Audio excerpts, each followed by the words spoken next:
Well, good morning. Happy Thursday to you. Sorry, just a little bit late. Um, I'm getting there. I just have to get one little screen up, and then I'm fine. Um, there we go. And thank you for joining me. 64 degrees out this morning. That's what it was yesterday, and the full moon out this morning is just incredible. As a matter of fact, this is the one time at the cycle of the moon where I do this podcast, and the moon is right there. And it's a full moon. And it's always very, very cool. I love that, and I love when Amtrak goes by. But Amtrak doesn't go by during the podcast anymore. It was for a while. I don't know if you remember that. Well, about 3 or 4 years ago. But they moved their schedule. Now it's later. I think it went by Monday at 8:30 a.m. Let's see. We have a bunch of birthdays coming up. And so let's do some housekeeping. Today is the 19th. We're not going to meet all next week. And I I don't think we're going to meet the following week either. And there's a couple reasons for that. One is I'm just not sure. There's a couple things I got to get done. And it is the fall break of the school.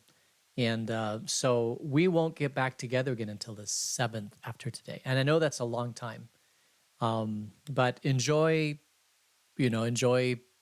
whatever, and we'll get back together. I know that's always a risk that you guys won't come back and join me, but from next week I can't, and then the following week there's just a couple things I got to get done. So and it's not going anywhere. So that means we've got to get all the birthdays between now and then, which isn't all of them. But Dan Miller is the 21st, which is today's Thursday, Friday, on Saturday. Aaron Cooper, the 21st.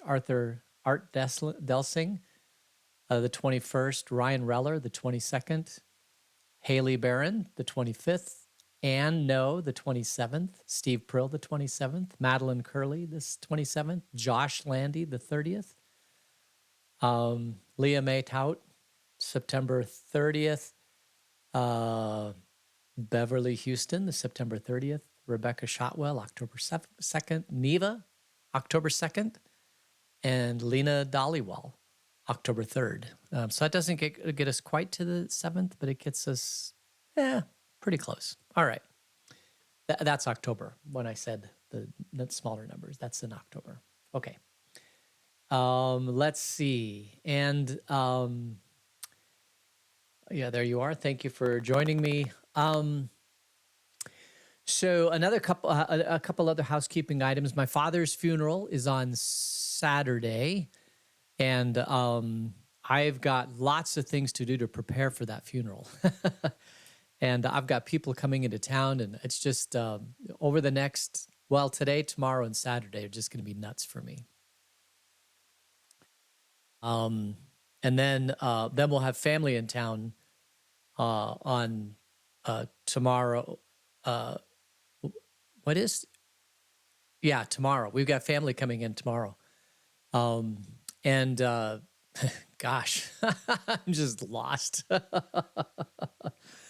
At two different airports, one in Phoenix and in Tucson. So my life just gets crazy, which is good though. I mean, it's been crazy over the last 3 weeks. 2 funerals, a couple hospital visits, 3 funerals if you count my dad's. It's just been nuts. And then my in-laws, God bless them. All right, so let's see. No, there was something else I was going to tell you. Oh well. So my father's funeral is on Saturday, and it's up in Sun City West, which is almost 3 hours away, if there's no accident on I-10. But if you've driven between here and Phoenix lately, it's like every time I go from here to Phoenix, I get stuck in traffic, and sometimes it's an hour. So you have to plan an extra hour every time you go to Phoenix. So I yeah, I cannot wait for them to rebuild I-10. That 2-lane section is finally going to get rebuilt, and that'll help immensely. But until then, it's just always bad when I go to I-10. So that's on Saturday, and then I'll be in church on Sunday. And then we've got kids in town. 2 of the 4 will remain for a couple days.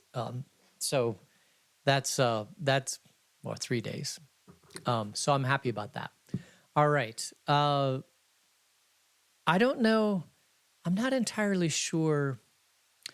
My dad had a lot of friends and a lot of people respected him. But even if you live in central Phoenix, getting out to Sun City is not the easiest thing in the world to do. And so I have no idea who will show up for his funeral, if anybody. And I completely understand if if we have whoever shows up. I know that the people that don't show up, I'm sure that they would love to be there. It's just that the older you get, the harder it is. And like my in-laws, I think they would love to be there, but there's no way they could make that trip. All right. So, and they they respected each other quite a bit as in-laws. They knew my dad really, really well, and my dad knew them really, really well. And they enjoyed each other's company, but they didn't really necessarily travel in the same circles. But I know that they would love to be there if they could. But I completely understand that they can't be there because I know how hard it is. All right, so let's see. I think that's about all I want to say about that. Well, one other thing, and that is last night was youth worship. And by the way, the youth band this year sounded pretty good, like really, really, really good. They got some really good singers, and they're picking easier songs. And so when we get an opportunity to hear the youth band, you're going to be very, very impressed. They're doing very, very well. Last night was a joy. But I had to preach, and of course, of course, you probably don't realize this, but sometimes when life gets overwhelming, you don't have as much time to prepare. So I talked on honor your father and mother, and then I talked a little bit about my dad and how close we were, and how much he was my cheerleader, and how much I loved him. And I gave some life lessons to the class about honoring your father and mother. That was the text I preached on, Exodus 2, honor your father, Exodus 20, honor your mother and father. And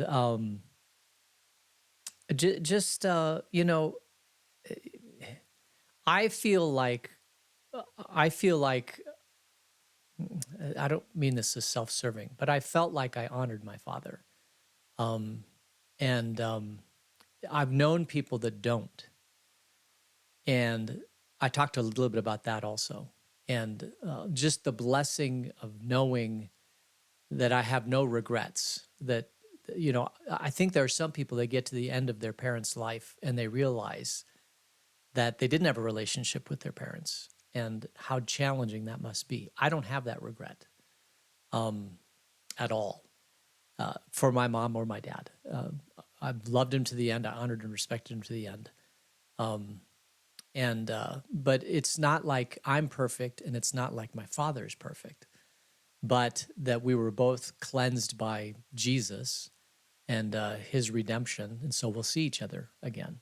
So, and those are kind of the lessons I wanted to teach the kids last night, and so we did that. Anyway, so let's get into our study.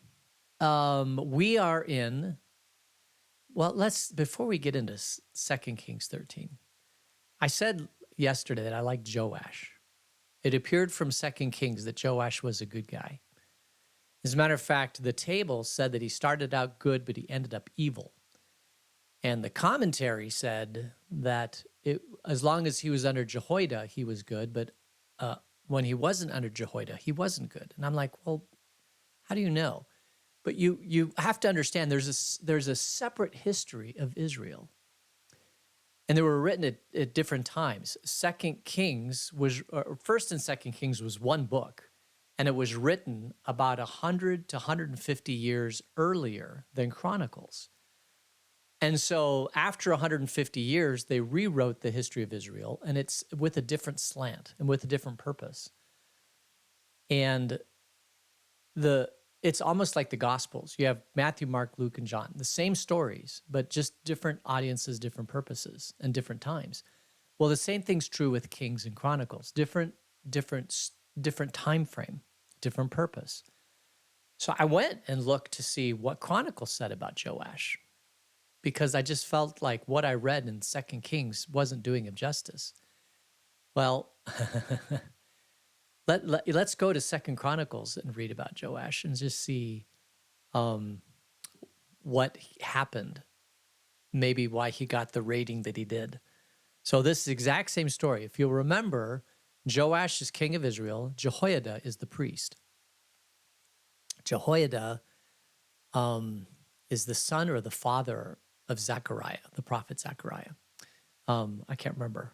But let's just read the story from a different. This is the story of when Joash was king. This is 2 Chronicles 24, verse 17. After the death of Jehoiada, the officials of Judah came and paid homage to the king. This is Joash, and he listened to them. They abandoned the temple of the Lord, the God of their ancestors, and worshipped Asherah poles and idols. Because of their guilt, God's anger came on Judah and Jerusalem.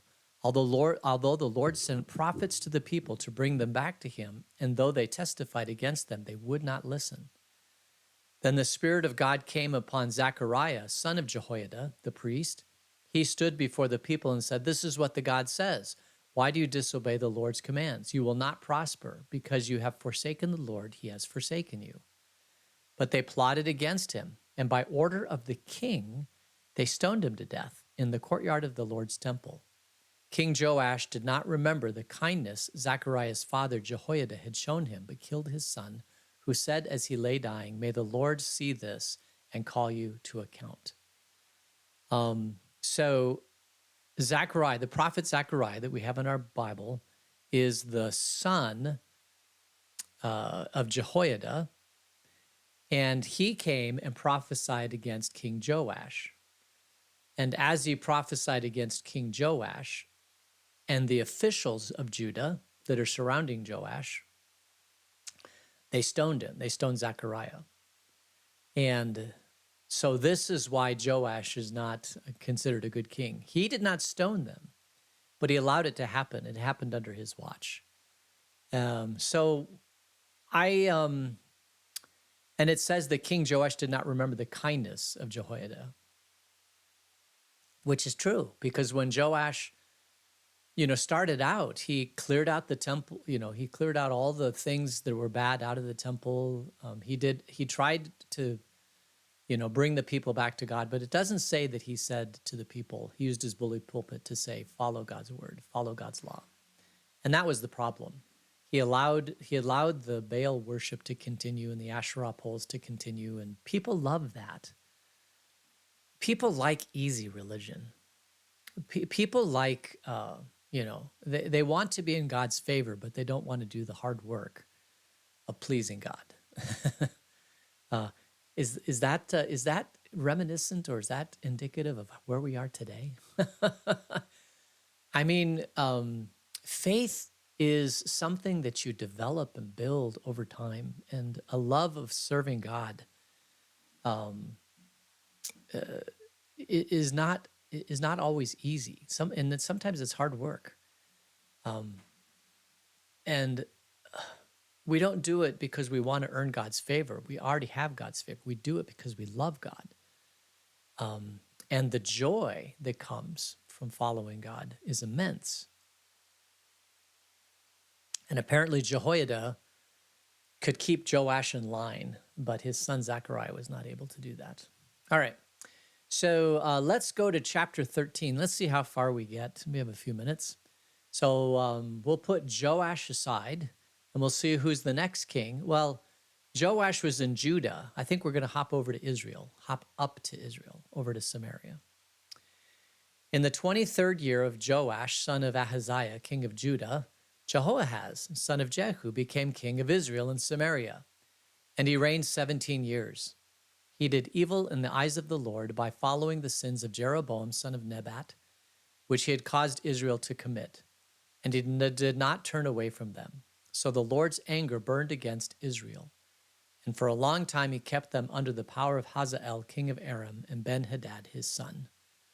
So the Lord's anger burns against Israel, and Hazael, king of Aram, and Ben-Hadad, his son, who is in Aram. Both of these places then were enemies of Israel. And if you'll remember, wasn't it Aram that came and was going to conquer Judah, but Joash gave him all the money from the temple and all the goods, and so he didn't do that? Well, apparently he was also fighting against Israel to the north. And although it doesn't say they had a war, it says that he was under the power of King Hazael, king of Aram. So maybe that means also that he was, paying a tribute or something like that to Aram. All right. Then Jehoahaz sought the Lord's favor. Yay! And the Lord listened to him, for he saw how severely the king of Aram was oppressing Israel. The Lord had provided a deliverer for Israel, and they escaped from the power of Aram. So the Israelites lived in their own homes as they had before. But they did not turn away from the sins of the house of Jeroboam, which he had caused Israel to commit. They continued in them. Also, the Asherah pole remained standing in Samaria. Nothing had been left of the army of Jehoahaz except 50 horsemen, 10 chariots, and 10,000 foot soldiers, for the king of Aram had destroyed the rest and made them like the dust at threshing time. As for the other events of the reign of Jehoahaz, all he did and his achievements, are they not written in the book of the annals of the kings of Israel? Jehoahaz rested with his ancestors and was buried in Samaria, and Jehoash his son succeeded him as king. So he allowed the Asherah poles. He sought the Lord's favor, but once a culture starts playing in foreign religions, it's really, really hard to bring the people back. It takes a strong king. And what we'll find, both in Israel and Judah, is that there just isn't a strong king. Really, as we've read so far, and there won't be a strong king. I mean, eventually the Babylonians, will conquer the Medes, the Assyrians. The only time that it appeared that Israel was in God's favor, how do I say this? They were always God's favorite people, but it seemed like the only time that the people of God really turned to God was at the time of David and a little bit of Solomon. And of course, then before, at the time of the Judges and Joshua and the Exodus and all that sort of thing. But this is what happens when a people does not follow God's word. David is the shining example of, David himself was not a great leader, but at least David continually put God before them and God's law before them. But he was, as we're reading this, he's about the only one. Jehoahaz did seek the Lord's favor, but he didn't really cleanse Israel from the Asherah poles. All right, verse 10. In the 37th year of Joash, king of Judah, Jehoash, son of Jehoahaz, became king of Israel in Samaria, and he reigned 16 years. He did evil in the eyes of the Lord and did not turn away from any of the sins of Jeroboam, son of Nebat, which he had caused Israel to commit. He continued in them. As for the other events of the reigns of Jehoash, all he did and his achievements, including his war against Amaziah, king of Judah, are they not written in the books of the annals of the kings of Israel? Jehoash rested with his ancestors, and Jeroboam succeeded him on the throne. Jehoash was buried in Samaria with the kings of Israel. Now Elisha had been suffering from the illness from which he died. Jehoash, king of Israel, went down to see him and wept over him. My father, he cried, the chariots and horsemen of Israel. Elisha said, get a bow and some arrows. And he did so. Take the bow in your hands, he said to the king of Israel. And when he had taken it, Elisha put his hand on the king's hands. Open the east window, he said. And he opened it. Shoot, Elisha said, and he shot. The Lord's arrow of victory, the arrow of victory over Aram, Elisha declared. You will completely destroy the Arameans at Aphek. And then he said, take the arrows. And the king took them. Elisha told him, strike the ground. He struck it 3 times and stopped. The man of God was angry with him, and he said, you should have struck the ground 5 or 6 times. Then you would have defeated Aram and completely destroyed it. But now you will defeat it only 3 times. And Elisha died and was buried. So this is at the end of Elisha's rule. Elisha, we'd kind of forgotten about him a little bit, right? Going into these other stories. But Elisha's still alive. Remember this man of God who does all these amazing things. And finally, this guy, Joash, let's see. Now Elisha is suffering. Yeah, Jehoash goes to see Elisha one last time. And before Elisha dies, he says to him, you're going to defeat the Arameans. So he shoots an arrow through the open window and he strikes the ground 3 times. And Elisha's like, well, you should have done it more than that, because for every time you strike the arrow, you get to defeat the Arameans. Of course, he doesn't tell him that. But at least God's going to give him victory 3 times. And that's a good thing. That's a good thing. But then Elisha is died, and Elisha is killed or dies, and he's buried.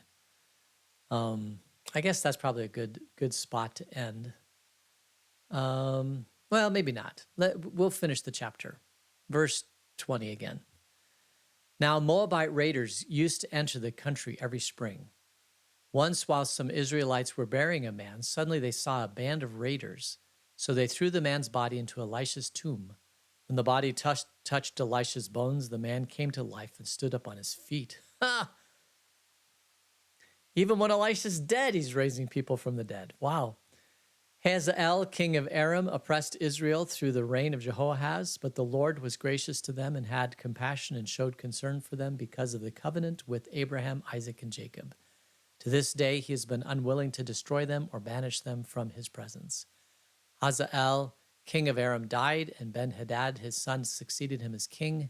Then Jehoash, son of Jehoahaz, recaptured from Ben-Hadad, son of Hazael, the towns he had taken in battle from his father Jehoahaz. 3 times Jehoash defeated him, and so he recovered the Israelites' town. So there's from the 3 arrows. So I guess that's the story. Hazael finally dies. Ben-Hadad succeeds him as king. But this war from Aram continues on, but at least they have some victories. Israel has victories over them.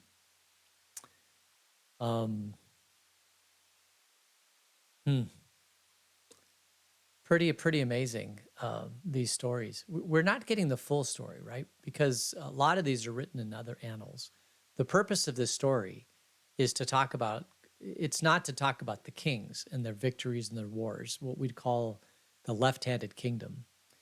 The purpose of kings is to give the right-hand king. How did God interact through the priests and the kings on a spiritual level? And this is why these stories remain and the other ones don't, because people don't care about the victories on the political victories. What they want to know is, how did God interact? What did God love Israel? Did he punish Israel? And that's kind of the story of the kings, is the interaction of God through the life of the kings and the prophets and the priests. All right. So we'll end it there, and we'll pick up the story later. Let's close in prayer. Gracious God, thank you for this time together to study your word. May it fill us with wonder at your amazing grace and rule and power. Until we meet again, keep us in your grace. In Jesus' name, amen. All right. So we will pick up in 2 weeks from Monday. That's a long time, but we'll pick up in 2 weeks from Monday. At chapter 14, we'll go back down to Judah and pick up King Amaziah. And I'm going to write it down, 14, because after 2 weeks, I will completely forget. But by the time we get back, it'll be freezing cold.